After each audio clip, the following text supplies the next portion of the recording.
ప్రజాప్రతినిధి న్యూస్ కి స్వాగతం.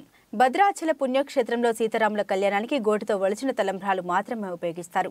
రాష్ట్ర వ్యాప్తంగా పలు ధార్మిక సంస్థల్ని ఎంపిక చేయగా ఇందులో రామకోటి సంస్థ ఉండడం విశేషం. తలంబ్రాలు గోటితో ఒలిపించి తిరిగి దేవస్థానానికి అందించే అద్భుత అవకాశాన్ని సిద్దిపేట జిల్లా గజ్వేల్ పట్టణానికి చెందిన శ్రీ రామకోటి భక్త సమాజానికి మళ్లీ అవకాశం దక్కింది.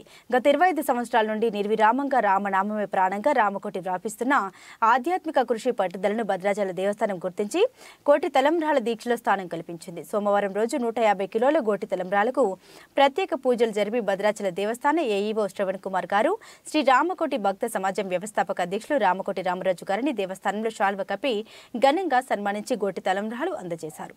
ఈ సందర్భంగా ఏఈఓ శ్రవణ్ కుమార్ మాట్లాడుతూ గత సంవత్సరం రామకోటి సంస్థకు 20 కిలోల వడ్లను ఇచ్చామని, వేలాది భక్తులతో గ్రామాన తిరిగి గోటితో ఒలిపించి తిరిగి కళ్యాణానికి అందించానన్నారు.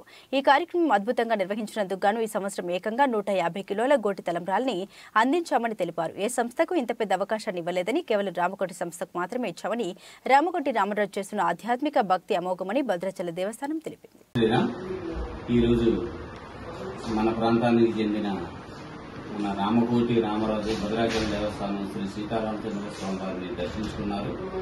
అలాగే రాబోయే శ్రీరామనవమి కళ్యాణ మహోత్సవానికి గోటి తలంబ్రాలు భక్తులందరి చేత ఒలిపించడానికి ఆ వరిధాన్యాన్ని స్వామివారి పాదాల దగ్గర ఉంచి పూజ చేయించి అవి మనందరి దగ్గరికి రేపటి నుంచి ఈ వచ్చే కార్యక్రమం ఆయన ప్రారంభిస్తున్నారు.